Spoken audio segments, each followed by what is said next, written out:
Hey, everybody, welcome into the Letterman Lounge. It's not Monday. It's a Tuesday edition of Letterman Live, so we're actually here for a real live Appetizer Tuesday. Oh, they're coming, Jay-Z.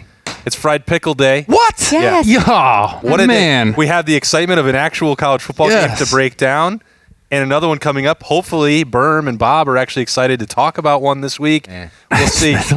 This is Letterman Live. It is brought to you by Roosters. It's a fun, casual joint. That's Justin Zwick, Nicole Cox, Bobby Carpenter, and Jeremy Birmingham. I am Austin Ward. 45-31 is the opener. Ohio State has a win. They host Oregon, and 90,000 tickets already sold, Bob. 10,000 to go for the horseshoe. You say that as if it's like we're at I know you're concerned about it. We're at a telethon. I mean, got to get this sold out. Dude, it's the fact that it's not sold out and it's Tuesday and the game is Saturday. It's not going to get sold out. And if it does, it's going to be someone coming in and just buying all the tickets. Well, Bobby Carpenter is right here. He might be able to. I already bought my 4, and I felt like I was taking advantage of? Yes. Trying to finding the right words there. I mean, I don't know. Jay-Z must have felt similar. Well, I think a lot of. Anyhow, there was going to be some. There was going to be some prison comments, some different things like that. I mean, that's kind of how I felt when I signed up to buy my 4 tickets this year. So. Remember with the rent is too damn high guy? The rent is too damn high. Tickets are too damn high. 160 in the C deck is a lot. I will say that for everybody who's on the fence. But I would have thought maybe after 2 years of not being in that building that people would all be jumping at the chance. But maybe they would rather. Well, there's some people that are mad that they're not wearing masks. There's other people that are mad that you have to wear masks in the concourse. So you're not going to make everybody happy. That's definitely the case right now. But $2 fried pickles. And that makes everybody happy. It will make everybody happy. Yes. And winning a free bowl trip from Roosters would also make people happy. Well, there's 12 opportunities to win. There are? Yeah, you get airfare. Okay. You get deluxe hotel accommodations. Deluxe hotel. You get 2 tickets. Are you serious? You go to roosterswings.com to register. You can register each and every week. They're going to be winner selected every game. Are we taking the week off for the bye week? That's what I was assuming. We should pay you to endorse this for us. And we've got that. So go there. Take care of it. Sign up. Easy money. You get to go on these deluxe, delicious bowl packages. Yeah. 12 people and a +1, so you don't have to go by yourself. Oh, wait, Austin. that's 24 people. Yeah. So 24 12 packages. If you have a friend or a companion or are looking for companionship, you could bring that person with you. That is a nice enticement. But if I'm already at the Letterman Lounge, can I just register here? On your phone. Oh, okay. Roosterswings.com. That's smart. Yes. I love that. Okay. Roosters also is bringing us some Buckeye leaves. Let's get into it. 45-31. Nicole didn't have to say anything about the bowl trip, so she just gets to start right now. Bobby, thank you for that. She nailed her prediction so much. last week with Thayer Munford, so yes. I don't know, she's off to a great start. Yes, scouts said that he looked great, had a great game, which is awesome. And but one guy that I was very surprised to hear, and obviously it's because he's a true freshman, was Denzel Burke. Yeah. I just felt like I was constantly hearing his name, and he just really stood out to the game for me. And that would be because he played amazing, and he did he get an actual interception? I can't remember. Didn't get the interception. Okay. Got a couple passes broken up. Yeah, which was awesome. Yeah. It was exciting too. It added some excitement to the game, but it was just he really showed up for the and. Were Seven Banks and both out. So COVID? Yeah, no, just out. Precautionary measures. They were coming off of injuries from the spring, and Cam Brown from last year. So Ohio State took it easy with those two. Didn't know Seven Banks was actually dressed in there. Cam Brown they left at home, expecting both of them to play on Saturday. But that's a big time spot, as you're talking about, Nicole, for a true freshman when 2 potential NFL and he nailed it. There. He nailed it. It was just exciting to watch. So that's who I give my Buckeye leave to. Denzel Burke, probably the first of many. Bob? Goodness. Looking around, who to give the Buckeye leaves to? I mean, it's Schlage's time. He's gonna. Could I go with a Cody Simon? Ooh. The young linebacker came in there, had a nice sack. Plays, He did. Looked good. Looked really good. Do you go with a Haskell, the Rascal, scoring a touchdown? I mean, there was some defensive pressure applied. Yeah, there was some nice plays out there by the defense. They also gave up some stuff. I guess easily you could go on the offensive side of the ball, but I'm going to go with Cody Simon. Young guy. Really milking the drama. Well, I was going to maybe go the offensive side. Those receivers get so open that everybody at this table could have thrown them to him. So, everyone gets. Believe me, I'm not going to sit here and besmirch C.J. Stroud and throw shade on his good name, but like the second half, look how much better he did. I'm like, dude, he's throwing passes to guys that it's like the only person in this room. I mean, Garrett Wilson got so open on that deep over, you could have thrown it left-handed out of there, Jay-Z. And I'm not saying like, hey, it wasn't great, but I'm not going to take that away from him. It was on the money. It was where it needed to be, but it wasn't exactly a tight window throw. But I'm going to go with my guy, Cody Simon. Stepped in, young player, had pretty experience, has a big sack right before the half, kind of end that surge there, got a decent number of reps. And I think his play is only going to increase as he continues to get more and more experience throughout the season. Jay-Z's working on his left hand. I'm trying to get this fly out of here because it's going to land. I want one of those. The mac and cheese bites are back. They're back, yes. I saw them. I'm very excited about that. I promise we don't have a fly problem, guys. Berm is only just staring. It followed me in when I came in through the door. Look at Berm is locked in. He's locked in, yeah. He's got his hot sauce ready to rock. He's finally stopped crying over having the nuclear wings. Which none of us knew he's ever done before. I want to be very clear. I wasn't crying. Okay, crying indicates like you're hurt. What else? It's a natural body. I mean, when I've had those before, it hurts you, folks. Sweat. Sweating out of your eyes. That's where you sweat from. I mean, I can't believe you ordered those, and we're just sitting over there so quietly. I would have been so much more dramatic. I'm howling. I have the I ordered spice. the new killer. I like spice. Jay-Z, who's your player of the game? My Buckeye leaf goes to my guy, Mine Williams. Oh, I knew it. I've been calling this for the last few weeks. I'll tell you, I loved watching him. A lot of backpacking. Oh, I knew it. Loved watching him out there. I felt like if they maybe wouldn't have rotated, maybe we'd have had a little bit more going in that first quarter, the first half. But comes out, big run, to get this, the first score on the board. I think he's going to be. I think he's going to be our guy this year. I mean, not saying these other guys aren't going to come in and spell him and whatnot, but I think he is giving us that number one back, and we're going to be able to pick and choose when we want these other youngins to come in. They said that was actually the slowest touchdown run of over 70 yards since JT Barrett had his touchdown run up there. Well, it worked. Everything is slower in Minneapolis. That's just the way it works. But, I mean, that was pretty good burst around the edge for me. It wasn't Travion Henderson. Didn't he say he got shot out of a cannon, right? But yes, he said he went the wrong way. Yeah. But I think people have misinterpreted that. He wasn't supposed to go left. Yeah. The play was designed and blocked to the right. But I think you saw Jeremy Rucker kicking it out. Mm-hmm. We saw J.K. Dobbins for years take that and cut it inside and then go. And mine's like, nah, I'm out of here. I'm taking it. Use my so wheels. fast going this way. I see nothing but the sideline out there. I'm going to go get it. And then the wheels kind of came off a little bit on the next drive at running back. But I think that maybe that was to prove a point to everyone about what Ohio State is working with. That's neither here nor there. We've been talking about that for a long time. Berm. I want to say C.J. Stroud, but he completed like 5 passes on the Bob talked you out of it. And he completed 5 passes for like 280 yards. When the 294 popped up at the end of the game, I said, geez, kind of that many yards. Part of me also wants to go to like Ronnie Hickman. He led the team in tackles with 11 playing that bullet position. And for a guy who's had some injury issues and we weren't really sure what you're going to get out of him, I thought he was a consistent guy back there.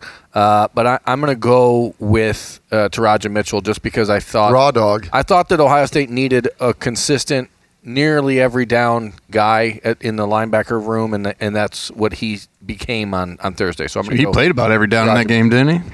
It needed him to. 70 snaps or something, I think I saw. Freewheel and rotation just about everywhere else. What did you make about that at linebacker, Bob? We talk to the running backs all the time, and they say, well, you need a bunch of carries to get in the flow of the game. That's got to be the same way for a linebacker. There is a flow of the game, a feel thing, but they can also package that stuff, the bullet stuff. They have different situations, nickel sub packages where you can bring guys in and you can utilize their specific talents. Like Kayvon Pope is one of the best blitzers I've seen. He's really, really good. He's not the biggest guy, some liability in some other maybe potential areas. It's like, how do you find a way to get him on the field in like a blitz package? They got Eichenberg's playing a lot, they're rotating Simon. Like, there's just a lot of guys that they want to try to get out there to keep them fresh, and then also find a way to ask them to do what they do really well, and don't put them in situations where they're going to be exposed and their weaknesses will be on full display for the offense. And so that's the balance that Al Washington's trying to strike here of figuring out what some of these guys can do, how they do in the flow of the game. Because some of the guys that you see them in practice, but still doing it in a game is a whole nother element. And so I think he was trying to give some guys some experience that way, but then figuring out, hey, we've seen what you kind of could do in practice. Okay, let's see if we can ratchet this up and find packages and ways to get that rotation going. For my pick for the Roosters Buckeye Leaf this week, I think we get spoiled by just how good Chris Olave is. He's amazing. And Thursday night was a reminder that he's only getting better, which has got to be a scary thought. Put he and Garrett Wilson, you talked about that deep route where Jay-Z could have left-handed thrown it out there. I mean, these guys are going to get open all year, so there's only so good C.J. Stroud has to be. He's going to always have these windows. But Chris Olave doing some of the stuff after the catch this time, that second touchdown was just, jaw-dropping. The guy is so gifted, and I don't know how anyone is going to defend this passing attack.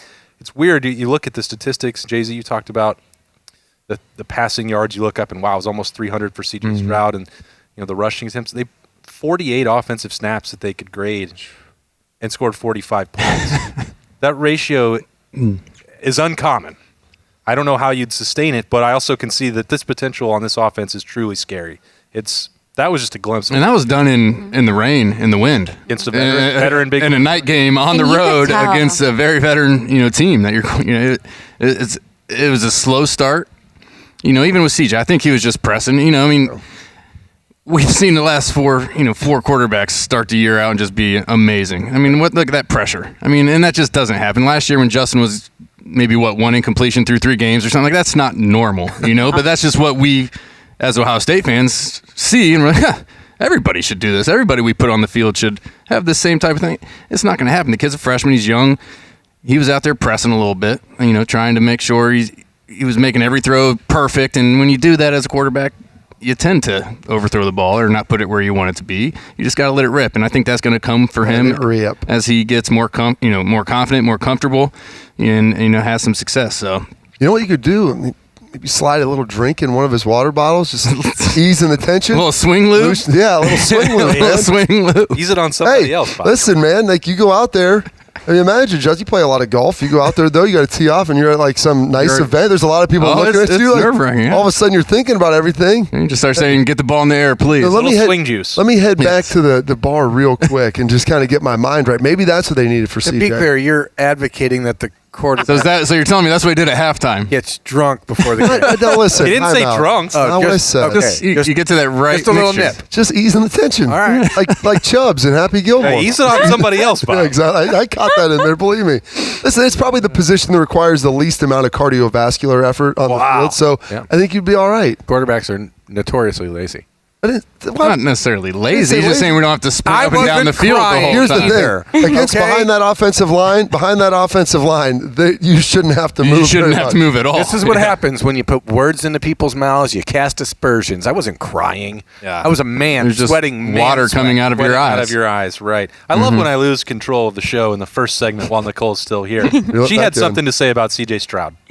Oh, I think it's important to remember, and Justin, you said it, and Bobby, not so much, that he's a freshman. He's a kid, and watching him, I thought, I don't know how I felt like he stayed very calm. I could see, you could watch him get a little bit nervous watching okay, I got to make this pass. And that's why they work together as a team. And he said at the end of the game just that his team is the reason they were able to win, because they kept pumping him up and believing in him. And I just can't even imagine the pressure of that. I'm that kind of person though. I could never be a quarterback. I'd be 2 in my head. That there's any point in that second quarter when Ryan Day was going, hey, Kyle, you should try to loosen up a little bit? What? Here's the difference. The announcers were. I'm just asking. I don't think he was. I'm wondering, you think that there was a moment where that was creeping into his brain? Gus Johnson, if the line was 1.5 quarterbacks taking snaps for Ohio State. Yeah. Gus Johnson, he had the over. Must have hammered the over. They threw him to the wolves at halftime. Get him out there. Geez, guy. I don't think so. That's the difference with Ryan, and it's just his temperament. And you see him he always looks very composed. He gets upset about missed calls, but that game right there, I feel, and this is not a knock on Urban Meyer, but that's the type of game that they lost in Purdue and Iowa, where you get behind early and you get in that chase game, and you're like Chevy Chase in Vegas Vacation, chasing down everything, trying to score 100 points in one play instead of, hey, come out, just throw that bubble screen out there, Chris. Go get 10 yards, hand it off, get 7, do this. Okay, now we've got them set up. Go. All right, and we're good. Whereas opposed to you come out and it's press, we've got to score. We need to cover the spread. Hey, just get the win. We'll worry about the spread at a different point in time. And by the way, Ryan Day covers the spread. It's just and I think he's covered it just about every time he's been here in Big Ten games. And I think to touch on that a little bit, I think him naming the starter when he did helps that tremendously, right? I mean, just for the family, like, all right, he had 2 weeks of whatever to get ready as the starter. If we'd have come up into game week and it would have been Monday or Tuesday, all right, we're going to go with CJ this week. 3 days later, that first half happens. He might be thinking something different, but he knew that was his guy. He had a feeling, I think, going even through spring last year, and he named him early, and that's his guy. There were fans in the stands, like CJ and those guys. Even being there last year, like they're playing at basically at morgues. Like there's nobody there. I mean, it's totally different sport when there's exactly. And so they felt you got behind. Like that's a tough environment. It was a lot louder. Momentum is no joke. It was louder there than I expected it to be. Being field level, it was way louder in Minnesota. They were winning. Of course, they were going to be juiced up. It was worst case scenario for 50,000 folks. They made a lot of noise. It was raining, which. Desert quarterbacks throwing in the rain. I think there might be some truth to having to overcome that a little bit. It was loud. The guy had never played, and you're losing at halftime. Yeah. Like, that's bad. And so the worst thing Ryan could do is like, hey, nobody panic. Kyle, get ready. Get in. You're going. You can't tell him not to panic, and then you pull your starter at half. Yeah. That's because like every coach can go there, hey, just be calm. We're better than they are. We're doing some stupid things, shooting ourselves in the foot. Let's get rid of that, and we'll be fine. Yeah. And they were. And that's why Ryan's he's a heck of a football coach. Yeah. Sorry, Go ahead, Austin. Nicole. I just was really excited to say go this. So I'm glad you guys touched on that because I admired so much how usually you go into halftime and you're losing and you're just like, oh, this could go one way or the other. Like you could just start panicking, like you see it. And to see them come out with confidence and CJ Stroud, like he played better in the second half than in the first. And so I was just so impressed with that and seeing that. Yeah, Ryan, I was going to say that he said after the game that their conversation between Ryan Day and CJ Stroud was, hey, we don't know what's going to happen. You might throw 4 interceptions. You might throw 4 touchdowns. Now, I don't know how true a 4 interception situation might have been. I don't know if he gets to the 4. But he said that they were going to keep swinging. And part of that is what you were alluding to, Jay-Z. You probably knew through spring when he was always leading the line. There's so much invested in building him in to be the starter and not as much in Kyle McCord or Jack Miller at this point. Now, that's not mean that they're not important to the ride moving forward, but that was the guy that they were building the offense around, putting their confidence in. And if you can't take that away after 20 minutes, especially when you can, but it's not a good idea. It'd be a bad idea if it did. And one other thing, too, and you know this, Justin, from playing the position, having success early in the game, that can calm you down. And sometimes you need your guys to go make a play. Yep. And Garrett Wilson's a great receiver. He threw a pass that was slightly overthrown to Garrett Wilson, but a pass we have watched him make that catch a million times. Like for him, we put him in such high esteem. That's a routine catch. He makes that catch. You might develop a little bit more of a rhythm early on and not have that struggle. You stay on the field. Well, and all of a sudden you throw a couple maybe that are high, and then you get that one like, I had it, and then it snowballs like like your golf swing. You have one shank, and then all of a sudden you're just shanking all over the place. Don't say that word. I say it all the time because it's part of my game. That's the problem. You shouldn't. I'm a say realist. The word. But you're right, Bob. I mean, getting that confidence early, even though it wasn't there, for him to come out in that third quarter and still have it, still be able to put the ball where it needs to be, even though they were wide open, it just shows you kind of his mental strength there. Nicole, before you go back to your day job, what do you expect to see on Saturday? What's the score? What are you still hoping to find out about these Buckeyes? Vegas is waiting. I think I'm just still anxious to kind of see everyone, the way everyone was working. And, we had a lot of freshmen out there. I'm anxious to see if some of the more seniority guys come back out. But it's exciting. That's a home game. I can't wait to hear how loud it is in there. I wrote my score down, guys, because I'm not remembering it. But I think I said, 21-41. That's what you had. Buckeyes. Sure, there'll be a Roosters food truck around somewhere. There is in FanFest. It's the officials' wing of Ohio State Athletics. They'll be in the stadium. They're everywhere, taking off. Thanks, Bobby. She didn't even tell me that beforehand. So you can go to the game and get figured Roosters. that Roosters would be there. Yeah. So the food truck is in FanFest. So definitely go visit. We've missed being there. So we're very excited. FanFest for the first time ever. Are they really? Are they? I didn't even know that. Buckeye offense full throttle. Which, if you're going to pick we need CJ to stop by, get some wings and a beer, and he'll be ready to go. Right on the walk to this golf session. Yeah. If they have the nuclear wings at the food truck, Berm will be there crying. We do not. Mm-hmm. Oh, well, not safe for kids. It's better for everybody. It's better for everybody not to have them there. What do you need that knife for, bud? What knife? Goodness. All right. Anything else they need to know? Saturday, Is it open at normal times? Have we get ready for a noon kickoff? As of right now, All right. we're normal times, All right. but they can always call their location. Sometimes they open early for carryout. I know this location has in the past. I don't know if they are just with staffing, but everyone just still remember to register for the bowl trip.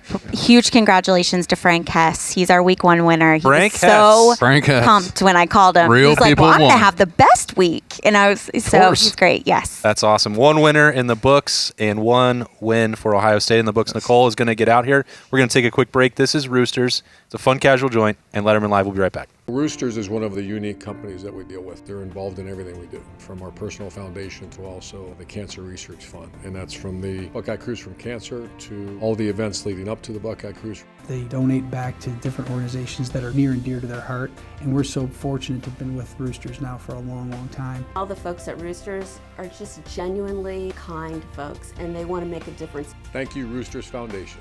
Thank you, Roosters Foundation. Thank you, Roosters Foundation. All right, we're back for Letterman Live. Second half adjustments. You can see that the mac and cheese bites have been moved and attacked.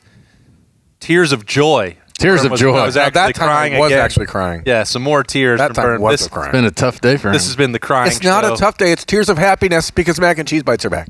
Joy and pain. We've just covered it all. It's been a full day, a That's Jim a great Valvano song. day for Berm. It has been. I like that. You laugh, cry, eat some wings, eat some mac and cheese bites. Roosters, You've lived a full Letterman Lounge. You've had a great day.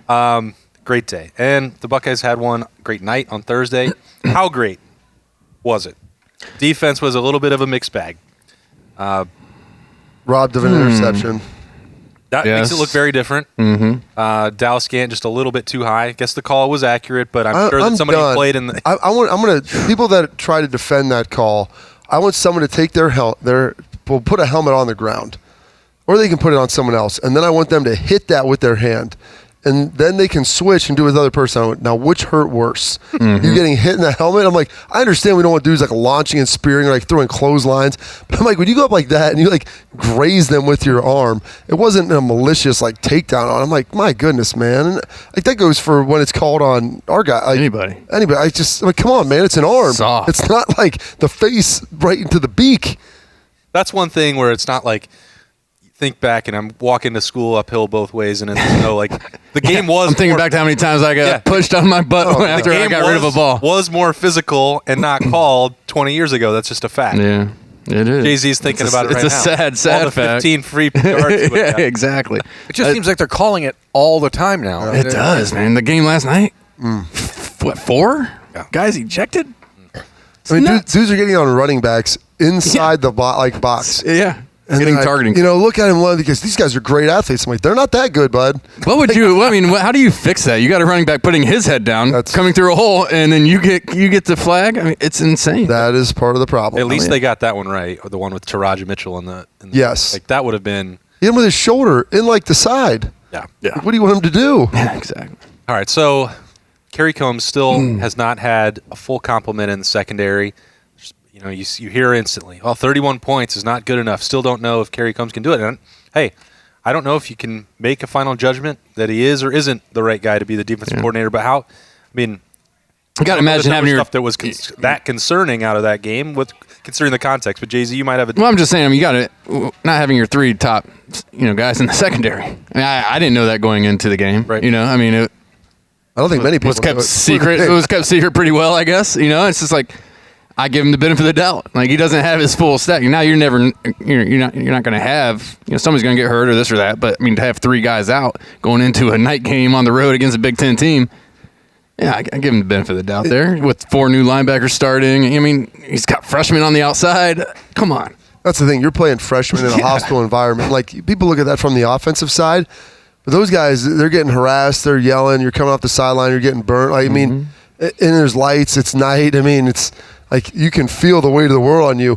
It would have been nice to have Cameron Brown and Seven Banks just as steadying presence. Yes. They played in games with fans. Yep. They remember those times, what that was like. Yep. Played in big games. Like, you remember Cam Brown coming to the Michigan game a couple years ago, playing really well. Seven Banks playing really well last year and probably the best corner that Ohio State had on the field. And so to have those guys there, like, calming presence. Not that the young guys wouldn't have played because they rotate a lot of guys, but just be like, hey, you guys just chill for just a series, okay? Dylan Wright's good. That dude, where did he transfer from? A&M? A&M, I think, right? I mean, dude's 6'3", 215, and can run.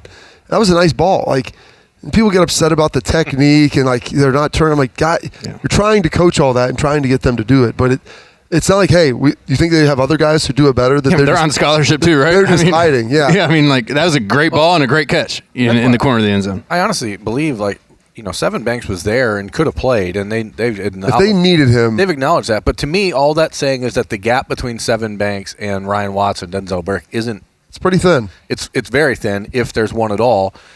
I mean, I don't care when Cam Brown and Seven Banks are back next week. Ryan Watts and Denzel Burke are going to be the starting corners. I'm going to be willing to put money on it for Saturday. Really? I really do. I think that those are the guys you're going to roll with, and you're going to let Seven and Cam be, the rotation with them. But I think that they've pretty much made their mark. You heard Ryan Day on Monday or Tuesday. He's like, that's our guy. He's earned the right to start, and I think that they're going to stick with it. I think that's more clear for Denzel Burke than Ryan Watts or certainly Legend Cavazos. Ryan had a panic. He had a panic moment out there on the field. That was one of the most blatant pass interferences that you're ever going to see. He got beat and was like full freak out. And that happens. That happens. Tackled the guy to the ground. The guy got up in the ball, then hit the guy. My point is, hey, he loses it. Take him down. Yeah. I'll give him 15, not a touchdown. Well, they saw earlier in the game where you're allowed to hit people before the ball lands on the ground. So he thought maybe that was a way to go. They didn't get a flag on that one. The ruling is you have to give the returner the opportunity to catch the football. If the ball is still in the air, it doesn't matter. You can't hit him. They're like, oh, that's a great no call. Guys were moving around. I'm like, dude, they don't know that he's not trying to catch it. They don't know where that ball is. And he may have got a bad read. And they changed it. In the NFL, used to be able to fair catch and then go blast dudes when they're trying to down it. And they said, like, well, you can't. The argument was like, well, you're being protected. You can't hit him, so why can you hit the other guy? And it's like, okay. Yeah. But until the ball hits the ground, you have to give that guy space. And imagine if Garrett Wilson had got hurt on that and they never throw a flag. Like, that was mind-blowing. There was never. And nobody said a word about it, really. I'm looking around in the press box like, what the hell? I watched it like, well, maybe I'm an idiot because nobody's saying anything about it. That's Big Ten official. There was never an explanation given. I was very close to where Ryan Day was on the field with that official, and the official just basically, I don't know. That was it. But he hit him. But yeah, he wasn't catching it. But did you know that? Did he know that? Yeah, no. The ball was still in the air. Yeah. I think they just turned their head like, hey, where's the ball? I don't know. Like, there were guys who I played with who, when they would feel guys getting close to them, they would sit there, hold, and they knew the ball was to one side, and then jump and try to engage in contact. And they were really good at it, and they could do that and still catch the ball. Yeah, basically it's the same thing. Like, you have to give that guy the opportunity to catch the football, as we saw multiple times Saturday and Sunday. Guys playing, they protect those punt returns a lot. Just apparently not in that game. You want to talk about who's more vulnerable? A guy looking up in the air with his head, or somebody sprinting down on him, or a quarterback standing there trying to run and then sliding the last. You can at least see what's going on. Yeah. Literally look up in the air. Those guys are the bravest dudes on the field. They're the bravest dudes on the. Things are swirling around, and some of those guys never fair catch anything. You're nuts, dude. Yeah. Never fair catches. Takes him right in the chest. Oh, Jalen Marshall. Sometimes it's not brave. It's sometimes it's crazy. Well, that's crazy like a fox. Crazy like a fox. So to go back to what happened in this opener, if people look at the 31 points or 400 yards given up. Obviously, Ohio State doesn't accept that. I'm not trying to make any excuses for what happened. The standard is the standard, Austin. Standard is the standard. But sometimes there are explanations for it. And obviously, removing two key starters is one part. And then losing Josh Proctor late in the game. That's what it is. And I know that this sounds like another excuse. But if you take out the one bust, which obviously counts against everybody, the 56-yarder, Ohio State allowed 3.7 yards per carry. On the vast majority of the game, they played well. We've had this problem before where we talk about Ohio State's defense and all right, well, if you have 4 or 5 explosive plays given up, it doesn't matter how good you are on 95% of the other snaps. But that wasn't really the case for this game. I thought Ohio State played a sound game and had, Legend Cavazos misses a tackle. A young corner in a short yardage situation. Credit PJ Fleck for they had the right play called. Even if he makes the tackle, it's still a first down. It's 3 or 4 yards, not 57 or whatever it was. You have a young corner in a one-on-one situation, and when you go to try to sell out to stop short yardage, you eliminate the levels of your defense. So as soon as you crack that opening level, they had a nice hole there. He didn't really have to kind of make a move in the hole. He was able to get to Legend Cavalos and be able to put that move on, and then there's no safety. Right. Like, so you have no one else there. And so you see it happen a decent amount of time. You see that happening a lot in short yardage. If you pop through, if you can get through, there's no one behind him. I think Jonathan Wells in Michigan, 0-1. You know, it was 4th and 1. Boom, he goes to the house. Oh, Beanie did it. Your senior year. Yeah. And it's just there's nobody there to stop it, so you then get past Antonio that initial. Pittman did it the year after. Or maybe was it Pittman? And then Michael Wiley did it. It's flipped, yeah. And Mike Weber did it once. And Mike Weber. And Jay so it happens multiple times. So when people are freaking out about it, it's just like, well, that's one play. play. It's a missed tackle. Yes, it's a missed tackle. That stinks. We hunted him down. We got him before he was able to score, even though they went on to. But, those 4th and 1 plays, you're still out the line of scrimmage trying to get a stop. Are you concerned about it? Yeah, I'm concerned about it. I mean, I think that, but I also am. What level? And that back is a really good back. Let's just talk about that. He had a game. And that's a real shame that he's. It is a shame. Because Minnesota, the way that they played with that offensive line. They look like the best team in the West. They could have won the West. Yeah. Like, that's he was a tough runner. I think the expectations of football are changing. I mean, even look at Alabama. They've pretty much decided we're going to just outscore everyone every week. And, they didn't give up 31 points to Miami, who's terrible, by the way. Alabama has changed their approach. They've realized you're not going to shut everyone out anymore. Like, you've got to be willing to score points and take some chances. And that's what I didn't like personally. I just thought the Buckeyes were too conservative defensively. I want to see some selling out. I want to see more blitzes. And I know, again, this is where you start to look at it versus who you're playing. Minnesota was obviously going to be run heavy. They have great offensive line. They're going to run the ball 70% of the time. They had it for 40 minutes. Yeah, I mean, they obviously did a great job keeping the ball away from Ohio State. But to me, the play that really changed the game for Ohio State, aside from the Zach Harrison strip sack, was the Cody Simon sack at the end of the first half. Because I thought Minnesota at that point, with a lead, with momentum, I thought they were going to score on that drive. And then you do get into that situation, that Purdue-Iowa type feel, where all of a sudden it's like, okay, the wheels are this close to coming They're down off. 2 scores. You're down 2 scores going into half. It seems like a fluky last play, last minute and a half. And so I thought that when they decided to bring pressure like that, I thought it makes a difference. So I just want to see more of that, to be honest. I want to see them be aggressive. And the Cody Simon blitz and then the Zach Harrison strip sacks, which on the drive before, he had almost had another one. Close. I think that's probably when Minnesota realized, all right, well, if we try and throw or take our time back here, that's not going to work against this Ohio State defense. I just think there were a lot of things that they would take out of that and be happy with, not completely satisfied, but if you get better from week 1 to week 2, which most teams will, that's a building block for Ohio State's defense. So they got to be healthy. I mean, flat out. I mean, if Josh Proctor is even dinged up, you still don't know what's going on with Court Williams, if he's going to be able to play. You don't know what's entirely up with Seven Banks and Cam Brown, and you got to get these guys healthy. Dallas Gant did not play very well against Minnesota. His first time back on the field in a while after foot injuries. He's getting reacclimated. Just a lot of these little moving parts. Jaron Cage, who didn't play, he was expected to be a starter for Ohio State this year. So now you're taking another starting defensive player out of the game. And there's just a lot of moving parts. And I don't want to make excuses for Kerry Combs because he wouldn't make them himself. But, the explanations do matter. But at some point, you're going to have to just play beyond them. And the other thing, too, is a lot of those guys that you mentioned, outside of Cage and some of the guys up front, but the linebackers and the corners, like a lot of those guys, that was their first time playing, significant action. I believe it was 7 first-time starters were on the field for the first time. And so you take that, the improvement that should happen. Now, if we're talking about these same issues week 4 and 5, you're like, yeah, this is bad. Because you had a little bit of that a couple years ago with Greg Schiano. It was just like there was never any improvement. Right. But I believe that there'll be like a couple really cataclysmic jumps in these first couple of weeks where, hey, yeah, we talked about it in practice, and now you know and you understand.